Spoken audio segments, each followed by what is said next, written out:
Hello everyone, मेरा नाम है डॉक्टर प्रिया साहू। मैं एक audiologist and speech and swallow specialist हूँ।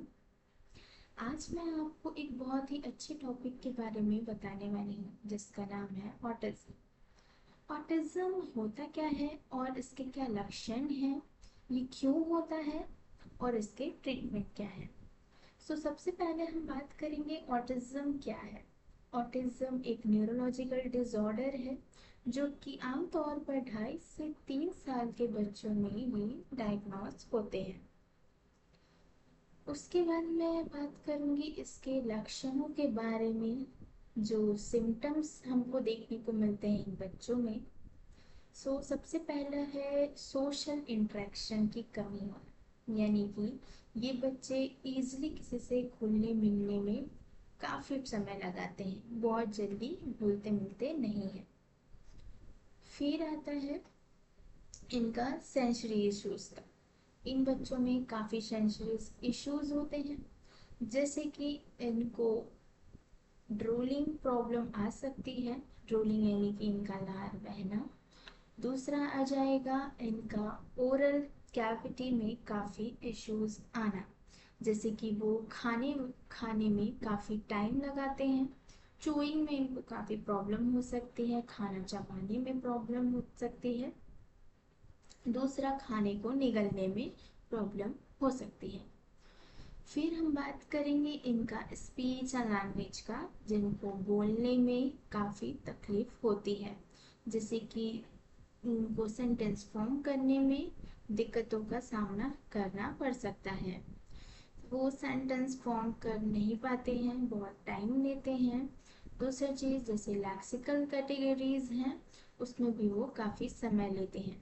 बेसिक फ्रूट्स, वेजिटेबल्स, ट्रांसपोर्ट्स, वो सारी चीज़ों की उनको जानकारी उतनी नहीं होती है।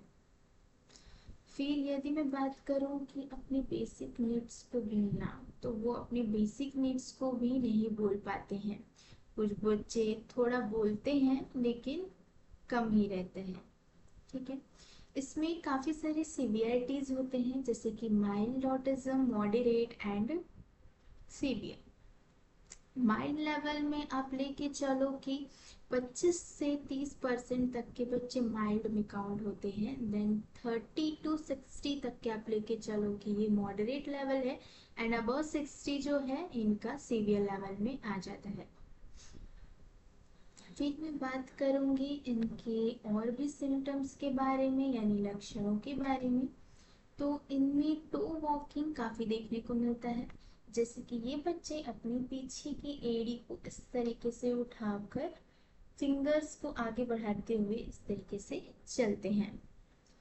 दूसरा है इनका सिटिंग का। सिटिंग इनकी काफ़ी वीक रहती है, एक तरीके से बोल सकते हैं कि ये बहुत कम ही बैठते हैं। ये मोस्टली इधर उधर भागते आपको दिखेंगे, ये बच्चे एक जगह बैठते नहीं हैं। और है जैसे कि यदि आप उनको कोई टॉय ऑफर कर रहे हो, तो वो ज़्यादा समय तक एक ही टॉयज के साथ नहीं खेलेंगे। इनको थोड़े थोड़े समय में अलग अलग टॉयज चाहिए होते हैं खेलने के लिए। फिर मैं बात करूंगी इनके बिहेवियर्स के बारे में। तो बिहेवियर्स भी इनके अलग अलग टाइप से देखने को आपको मिलेंगे, जैसे कि ये बाल खींच सकते हैं आपके। दूसरी चीज़, ये थूक सकते हैं।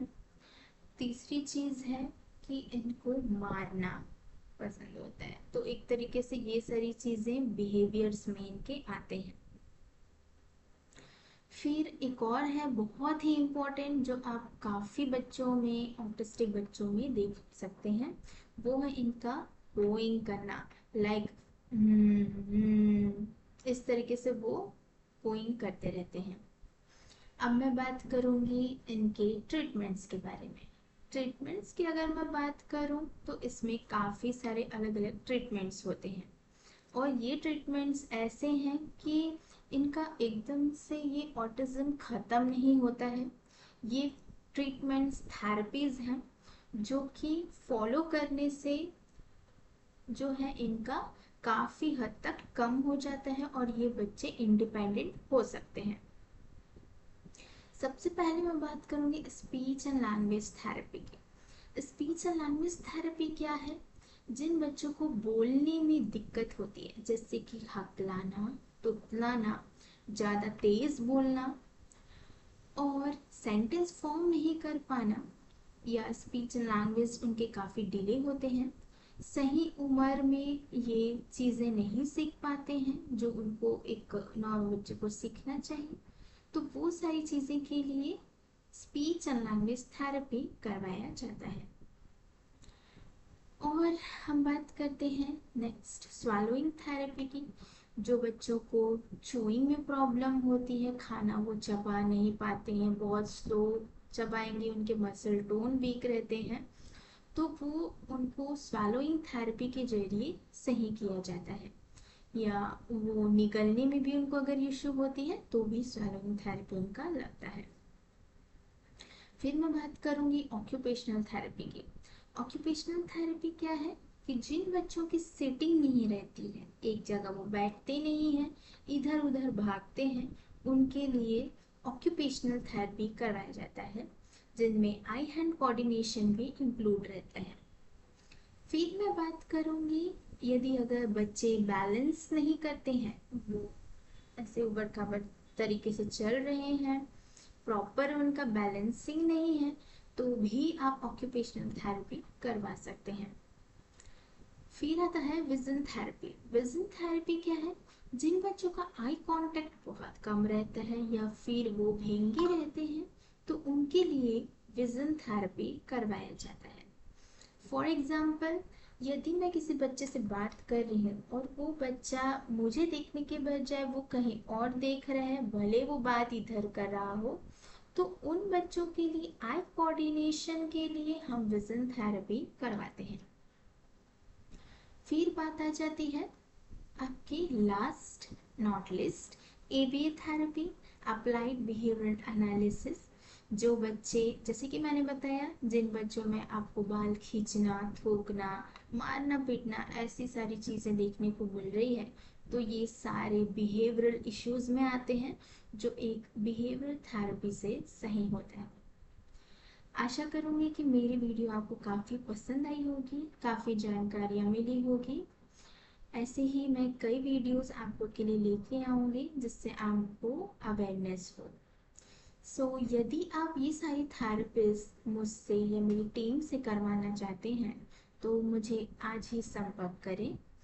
मैं अपना नंबर अपॉइंटमेंट के लिए डिस्क्रिप्शन बॉक्स में डाल रही हूँ।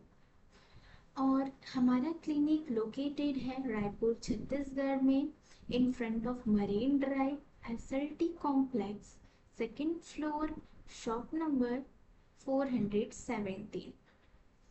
मेरे क्लिनिक का नाम है hearing speech and swallowing clinic.